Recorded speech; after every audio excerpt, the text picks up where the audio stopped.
Muy buenas noches, mi nombre es Joan Manuel Pineda y a continuación les mostraré la actividad referente a la acreditación EIVET de la materia mediciones eléctricas. Bueno, ¿en qué consiste la actividad? La actividad básicamente consiste en desarrollar un ejercicio o el análisis del error y la incertidumbre en la medida de un elemento eléctrico o un medidor eléctrico digital.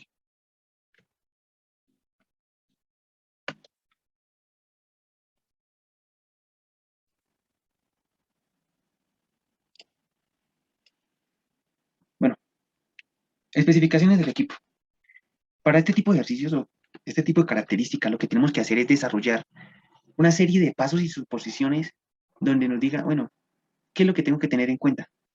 Tengo que tener en cuenta el equipo que voy a utilizar, la referencia, la frecuencia de muestreo, el ancho de banda del equipo. También debo tener en cuenta las muestras por ciclo que yo puedo tomar, así como también eh, especificaciones como la- el, el porcentaje de error y la incertidumbre que presente este equipo. Entonces se toma como referencia en este caso el multímetro digital Handheld Digital Clan Master MT3266, que tiene un ancho de banda para las señales de corriente de 50 a 60 Hz y para las señales de tensión tiene un ancho de banda de 50 Hz a 400 Hz, siendo la frecuencia de muestreo el doble del ancho de banda, ya sea en ese rango de valores, de 50 a 400 para la tensión y de 50 a 60 para la corriente. Pues ya uno toma el más adecuado según la muestra que vaya a realizar. Estas son las especificaciones técnicas que tiene el equipo, donde nos especifican la la resolución en frecuencia del equipo, de cada valor de tensión y de corriente, así como también nos especifica que es en corriente continua, corriente alterna.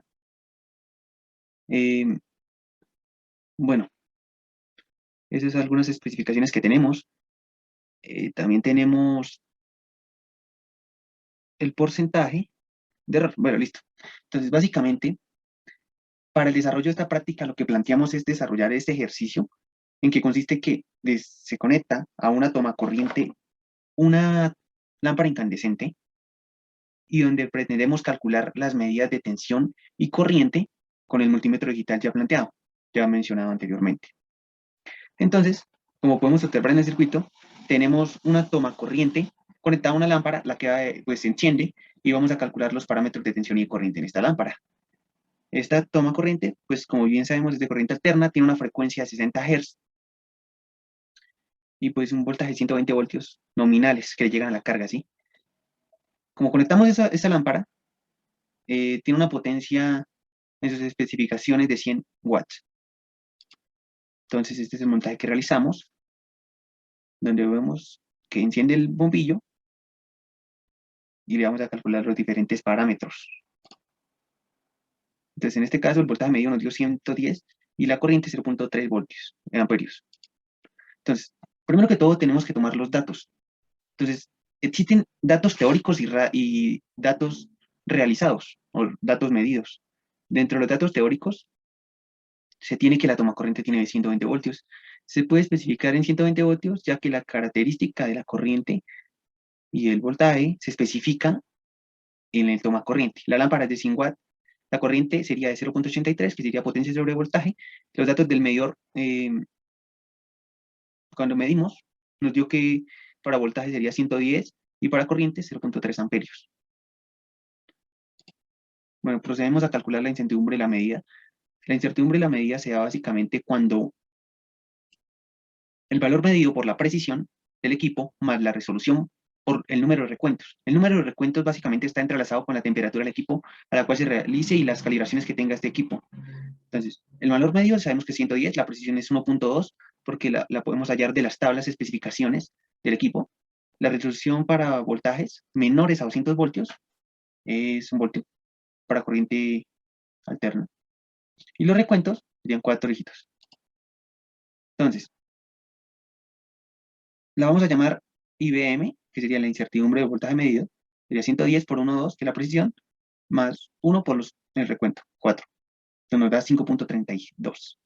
Entonces, podemos calcular el valor verdadero del voltaje. El valor verdadero del voltaje no es 110, porque hay una incertidumbre en la medida. La incertidumbre nos da 5.2, más o menos 5.2, y pues el voltaje sería de 115.32 voltios. Calculando la incertidumbre en la corriente, vemos que la corriente tiene un rango de 200 amperios para las especificaciones que vamos a dar acá, teniendo una resolución de frecuencia de 100 miliamperios, una precisión de 3% y pues 5 dígitos de recuento. Entonces le vamos a llamar IIM, más o menos el valor medido por la precisión, más la resolución por los recuentos. Entonces nos da que la incertidumbre nos da 0.509 amperios. Para esto calculamos la corriente verdadera y la corriente verdadera nos da 0.809 amperios. Bueno, procedemos a calcular el error, y el error básicamente es el error para las señales de tensión, es el valor real menos el valor medido sobre el valor real por el 100%. El valor real, 120 voltios, el valor medido, 110 sobre 120%. Nota que tiene un error relativo verdadero de 8.33 periódico por ciento. El error absoluto lo vamos a llamar EA, nos queda valor medido menos valor verdadero, y pues básicamente nos da 5.32%.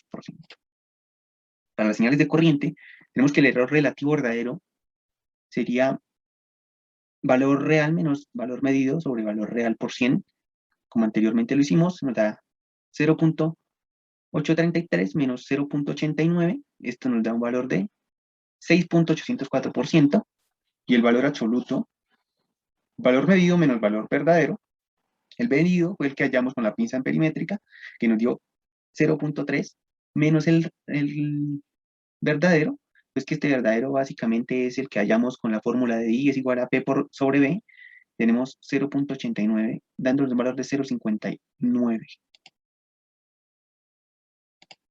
Muchas gracias por su atención. Espero haber contestado pues la pregunta.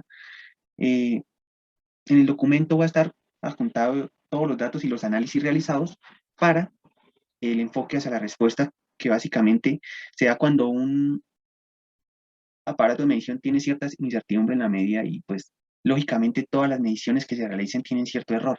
¿Esto va a variar de qué? Del tipo de equipo que se utilice, la precisión que tenga y también de la frecuencia de muestreo que tenga esta señal. A mayor frecuencia de muestreo tenga el equipo, podemos obtener una mejor característica de la señal que evaluemos y que vamos a muestrear. Entonces, el ancho de banda también es supremamente importante. Entre mayor ancho de banda podemos tener más muestras por ciclo y podríamos calcular con mayor precisión esto. Pues en este caso se analizó con un circuito sencillo para dar a entender las fórmulas como tal para el cálculo de la incertidumbre y el error en estas mediciones. Muchas gracias.